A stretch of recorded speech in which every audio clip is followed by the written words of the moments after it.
Something I often get asked is, how do I field challenging questions without crumpling under the pressure? Even leaders who are really good presenters can stumble when it comes to responding to questions. This could be in public meetings, in other situations where you're in front of an audience and you're put on the spot. I'm going to share with you the keys to fielding questions like a pro so that you can always come across with credibility and impact, even under pressure. Now, the first thing I need to stress is what I'm about to share is not applicable if you're just trying to get out of sharing information that's difficult. You put on the spot and you actually don't want to tell the truth about the subject.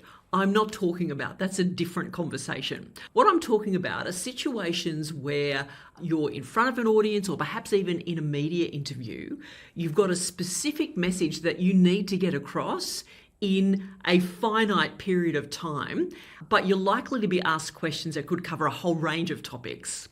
And that could include questions that take you down rabbit holes, take you off topic, lead into confusing areas that are just going to be time wasters and are probably better dealt with individually with that person. So it's not about getting out of tricky situations, it's about staying on message because you've got to deliver in a specific time frame. I want you to imagine that when you are taking questions, that you are standing on the starting blocks of an Olympic swimming pool and you're looking down the lanes of the pool. Now, if you're not a swimmer or you never go to pools, maybe you can imagine a running track, a situation where you're standing at the start and you can see the lanes stretching away in front of you. The lane immediately in front of you is your lane. It's your lane. It's the topic that you're talking about. So if you get asked questions that are in that lane that directly relate to that topic, happy days. Of course, you can just answer those questions because they are directly on message. It's always good practice to imagine that you're answering the question for the whole room. The question might be asked by one individual, but your answer should never be a conversation with that one individual, because then you're shutting everybody else out, and that's a pretty surefire way to disengage people. They'll be on their phones checking social media before you know what's happening. So direct your response to everybody present, not just the person answering the question. If you're doing a media interview and the question comes and it's in your lane, imagine the audience that you're actually speaking to, not the journalist, and answer the question to them. So if it's in your lane, that's exactly what you want. But some questions are nudging the outer edges of the lane.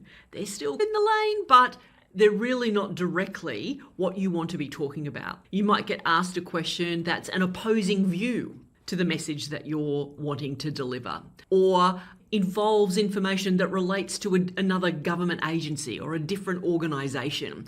And if you start answering that in detail, it's really going to take you away from the message that you're there to convey. It's going to waste time. So they're nudging the outer edges of the lane. And if that happens, you need to be mentally triaging.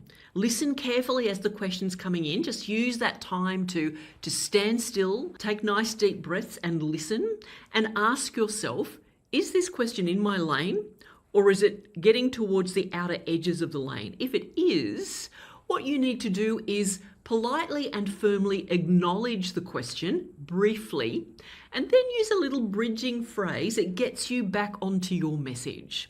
So let's say a comment is made or a question's made that expresses a different view. You don't want to get into an argument. It's not the forum. You just want to get on with delivering your message. You could say something respectfully. That's one view. What I want to stress to you today, though, is, and then back into your message. Or it might be, that's a matter for fill in the blank, government agency, the minister, a different type of business. That's a matter for them. What I'm here to talk about is, and now you're back in the lane. Perhaps they ask a question and frame it in a way that has some incorrect information in it. That can certainly happen. you can put that to bed straight away. That's not correct. I'd like to clarify by saying, and now you're back in the lane. So there's an endless number of phrases here. I'm not going to give you the whole encyclopedia. You can use your imagination, but just think about a phrase that politely, respectfully acknowledges that person has asked a question or made a particular comment. You're acknowledging it, you're not ignoring it. You're not like the sleazy used car salesman being chased down the road by the current affair crew. It's not that. You're acknowledging the question, but you're making it very clear that you're not going to fully play ball with that question because it's on the outer edges of the lane. You're going to nudge it back into the center of your lane, and you can take control of that situation and do it. And remember, you're directing your response again to the broader audience, never just to that one individual, because that could quickly turn into a confrontation. Politely acknowledge, use a bridging phrase, get back onto your message. What happens though if the question is right outside the lane? It's not just on the edges of the lane, it's outside the lane completely. And that can happen. You can get asked something that's really nothing to do with the issue that you're talking about, or it relates to something that you can't talk about. Might be a legal issue or a personnel issue. A particularly sensitive issue that there are very good reasons you can't discuss in a public forum, whatever that forum happens to be. It could also be that you're asked a question that you just don't know the answer to. So in those cases, you need to be very clear that you're not going to answer that question, but say why. If it's a legal matter, you acknowledge the question and then make it clear that's not something that you can speculate on because it relates to a matter that's before the court. What you can say is, and now you're back in your lane. That's a matter that's currently in the hands of our people and culture team, so it's not something that I'm going to speculate on here. What I'm here to share with you today is, and now you're back in the lane. So the key here is to not do it defensively. You don't have to be defensive because you can't talk about legal issues or HR issues. So you don't have to get all defensive in your language and your energy and your body language. Just be calm, be clear on why, and then get back into your lane. Those words, I'm not going to speculate on that, I think are quite powerful. You don't want to say things like, I'm not going to comment on that. That sounds a bit lame, and we've been customized over the years to believe that's a bit dodgy if you say that you've got something to hide. So your aim here is to make it clear that you're not hiding anything.